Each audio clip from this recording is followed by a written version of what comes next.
Aloha to Lofa and welcome back. So this is Sammy, or how you say his last name. Let's see. Obeid. I'm not exactly sure. But he's a comedian. I see him a lot. He's a Palestinian. He talks about Palestine and politics a lot. So I saw this and it was pretty good. And so I thought I'd cover it here with you guys.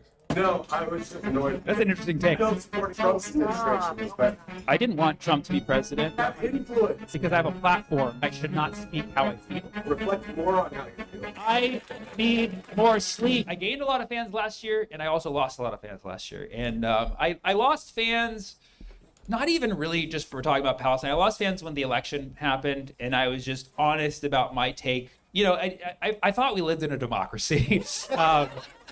Where like you're free to say this is what I feel, and I didn't know that we weren't really in a public democracy. But anyways, all I said was that I just didn't feel comfortable voting for the administration that was actively genociding my friends and family, and that's all that I said. That was just a feeling that I had. Okay? Right? And I knew people were going to disagree with that, and it's fine. But they unfollowed me and they let me know on the way out. They let me know. It's crazy that someone is actually genociding his people and he's like, I don't feel comfortable voting for them, and people will get mad at that. How are you gonna get mad at a Palestinian not voting to get themselves killed? It's just nuts. They're like, oh, what do you say? Trump's gonna be worse. Trump's gonna be worse. And turns out maybe, okay? Then there's the talk about, well, Trump said this and Trump said that. So you can't take everything Trump says seriously, okay? If you do, you will die. Do you understand? Right. Trump has this way of using executive power to make it seem like he's doing things that are not that hard to do. Like, for instance, changing the Gulf of Mexico to the Gulf of America. People thought this was like a magic trick. They're like, whoa, like this could have been done a very long time ago, and it was not hard for him to do. Also, a lot of people don't know that he had to make a deal with Mexico in order to do that. Yeah, I don't know if you know this. In order for him to change the Gulf of Mexico to Gulf of America, now the giant mall in Minnesota is called the Mall of Mexico. You didn't know that. You didn't know that. The Mall of Mexico in Minneapolis. And they only take pesos, and it's those were all the things that I want to talk about so far. Is there anything I didn't talk about tonight you'd like for me to talk about? Candace Owens. Okay. Yeah, he's Can do. Anything else I can throw in there in a minute? ChatGPT, you said? ChatGPT in the context of comedians' career. I love it. You gave me like a lens. You want to give me a location too and a theme? Like ChatGPT, comedians' careers at the mall on a Tuesday with Candace Owens. And you said harm reduction? Ooh, interesting. Let's explore this a little bit. Harm reduction, is this like a broad philosophical concept? The concept of doing things that they harm the minimum number of people. It's a sociological thing. Sociological thing. We're going to minimize harm. Like Sam Cedar. Yeah, voting for Joe Biden reduces harm against Black Americans than voting for Trump. Okay, wait. I He's a mean, big Sam Cedar follower of that. you're saying such as statements like that. Right? Okay. Some people did not agree, but that is kind of fun. Could be true.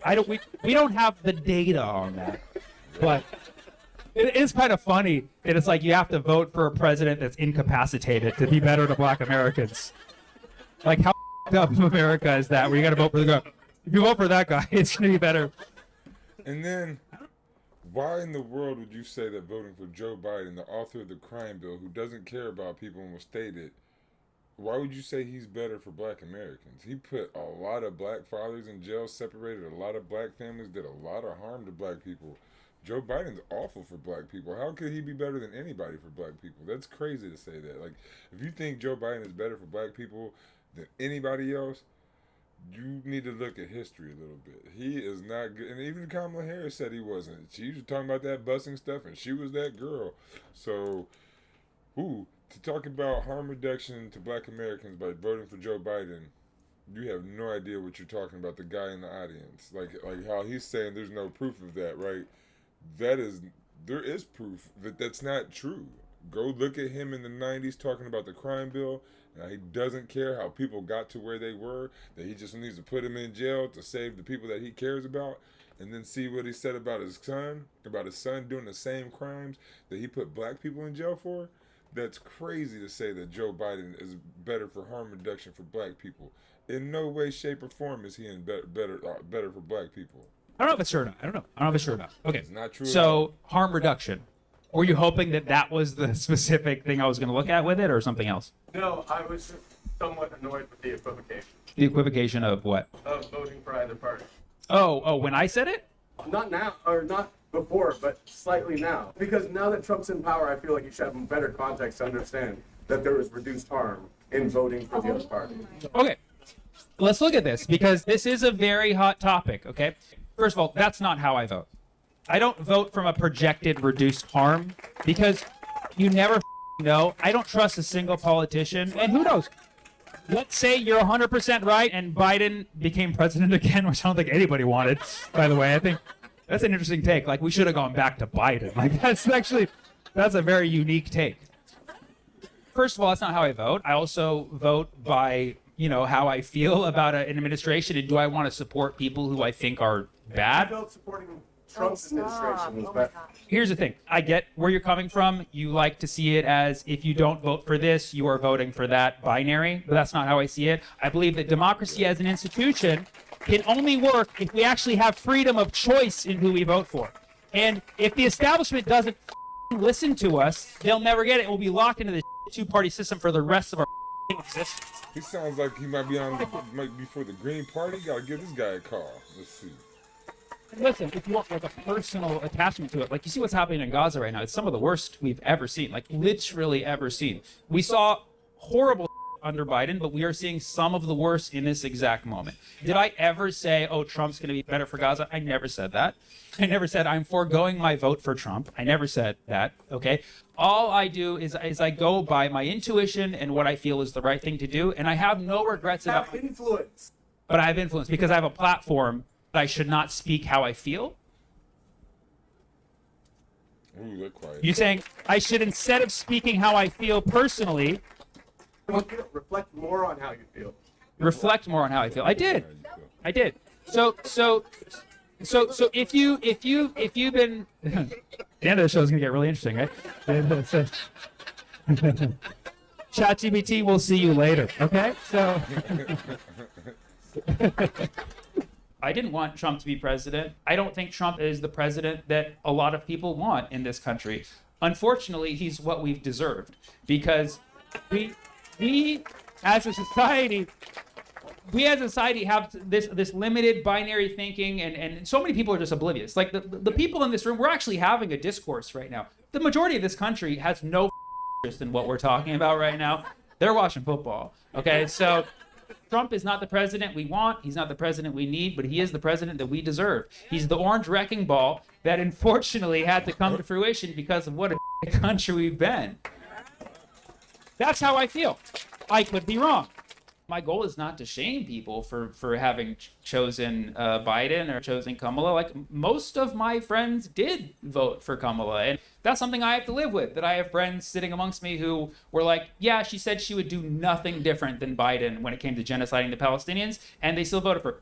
I'm not happy about that, but I accept it, and they're still my friends. That's something that I have to live with. Okay, but for me, people talk about how bad Trump is. No, you can't vote for him because of this or that. If they're both evil, voting for either evil is not a good idea, right? Like, and again, to break the oligarchy, the duopoly must fall.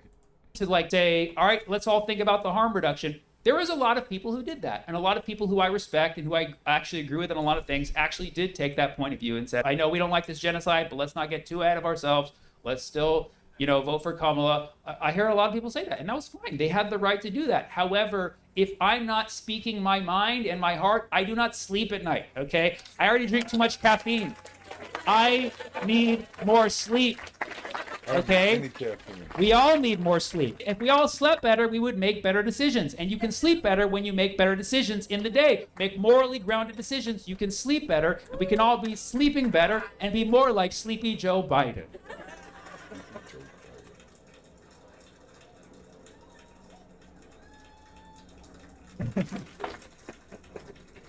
Yes. Yeah. If you use harm reduction, or the Democratic Party to take your vote for granted.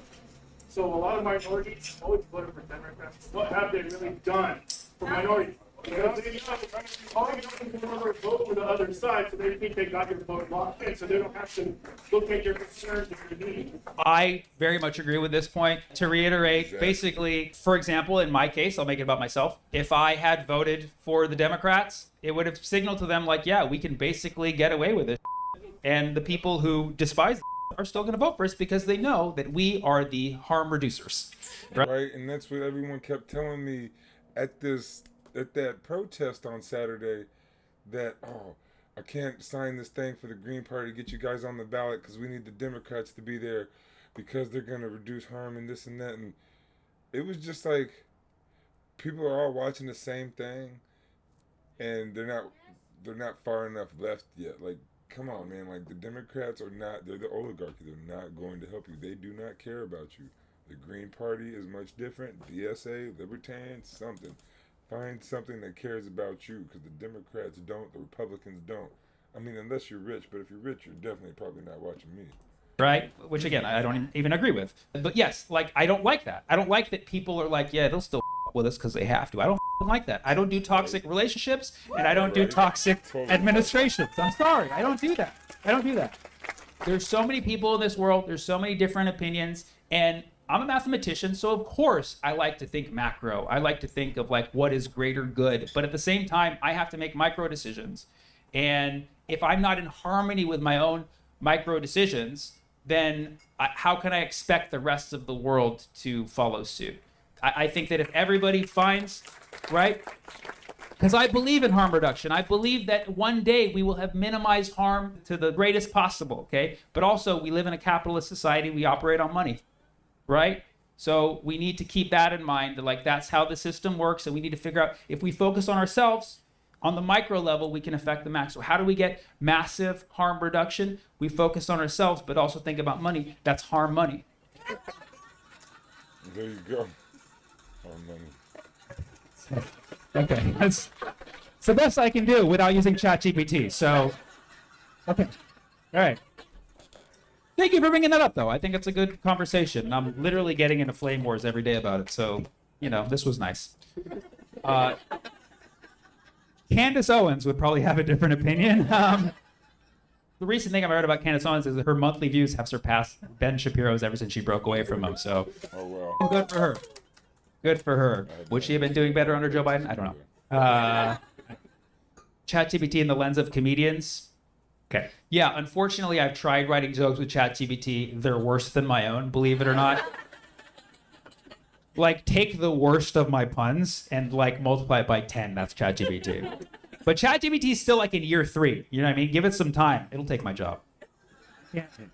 I can't wait till it takes my job. Seriously. It'll be a lot easier. So I don't think ChatGPT is going to take my job. I think it'll be DeepSeek, to be honest. I think I need that open source energy. You know what I'm saying?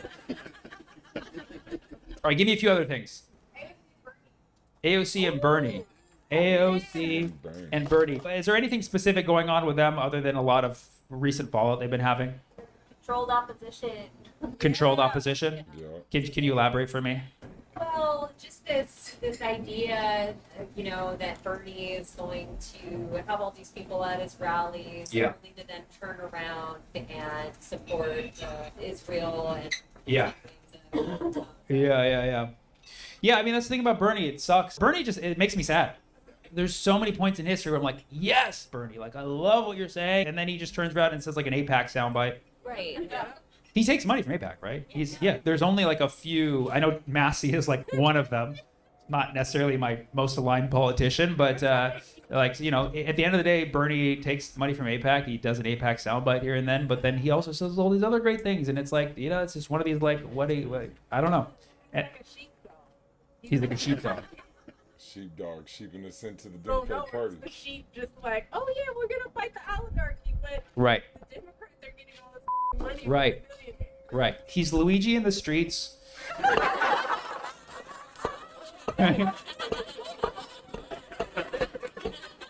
Chuck Schumer in the sheets. good.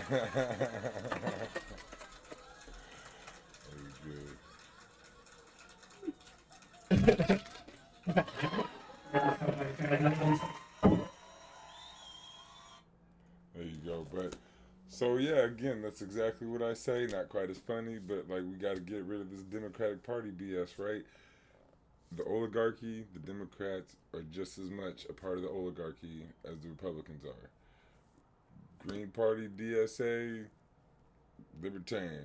One of the three, DSA. I'm trying to get you guys with the Green Party so we become the big one party on the left, whatever.